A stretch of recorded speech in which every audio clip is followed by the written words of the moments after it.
Bismillahir Rahmanir Rahim. Regarding Islamic worship rituals, the misconception I'd like to bring into discussion today relates to the Taraweeh prayer. Now, it is generally understood that the Taraweeh prayer is a special prayer which Muslims have to pray during the month of Ramadan with the Isha prayer. And the way it is communicated to us, people think that the blessings of Ramadan will not be reaped unless one prays the Taraweeh prayer with the Isha prayer. Now, it needs to be understood that this is a very, very serious and a deep misconception. And the truth of the matter, or the fact of the matter in this regard, is that the Taraweeh prayer is not an independent prayer. It is the Tahajjud prayer, which the Prophet Muhammad ﷺ has allowed us to pray with the Isha prayer.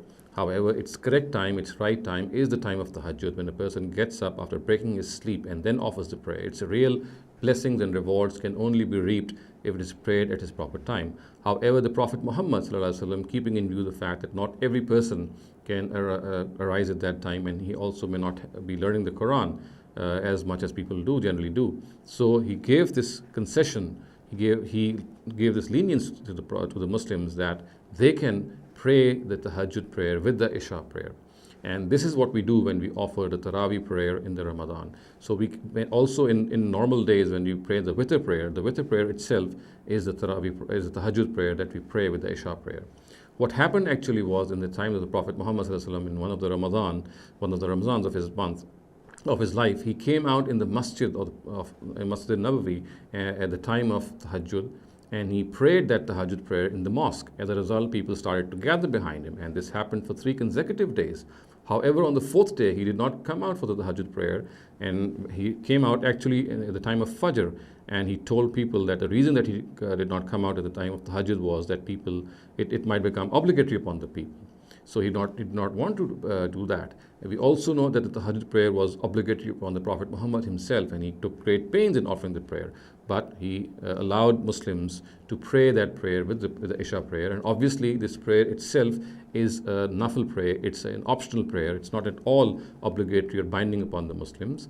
In the case of Ramadan, if people pray this prayer with the Isha prayer, then they must realize that this is something they are doing in accordance with the concession given to them, that they can pray the Tahajjud prayer with the Isha prayer.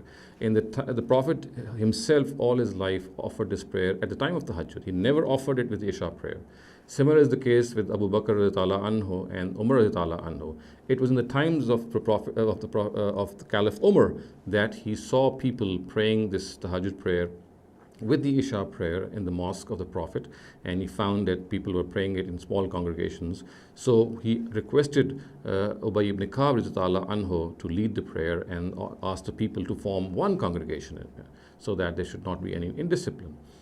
And he himself did not participate in that prayer, and he remarked that what people are leaving at this time is much more rewarding. And he meant that the fact that praying this prayer at its proper time, at the Tahajjud time, is much more rewarding than if they do at the time of Isha.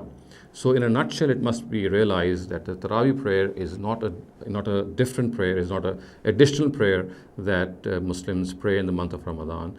It is primarily the Tahajjud prayer, and it can be prayed with the Isha prayer. It's an optional prayer also, and the fact is that it should be prayed, and it can be prayed all the year round. And as I said, the witrs that we pray with the Isha prayer, they in fact are the Tahajjud prayer that we pray with Isha. However, if we try to get up late in the night or in the middle of the night to offer this prayer, then this is the right time, and this is a much more rewarding time, much more desirable to get up at this time, because it is at this time that the Almighty listens to our supplications a lot. So we must realize the fact that the Taraweeh prayer is not an additional prayer in Ramadan. It is primarily the Tahajjud prayer, which we have been allowed to pray with the Isha prayer.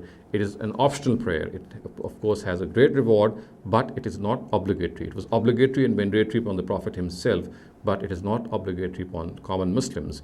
And they must realize that the Prophet himself, Abu Bakr radhiyallahu anhu, Umar radhiyallahu anhu, all of them, they never prayed this prayer with the Isha prayer. They always prayed this at the time of Tahajjud. It was only Umar radhiyallahu anhu who, when he saw that people were, after benefiting from this concession, were praying differently and separately in groups, he actually instituted this prayer, and he himself never took part in it. So we need to realize that this is primarily a concession that we are benefiting from. It is not an additional prayer, it is not a new prayer, it is primarily the tahajjud prayer that we pray with the Isha prayer. أقول قولي هذا واستغفر الله لي ولكم ولسائر المسلمين والمسلمات.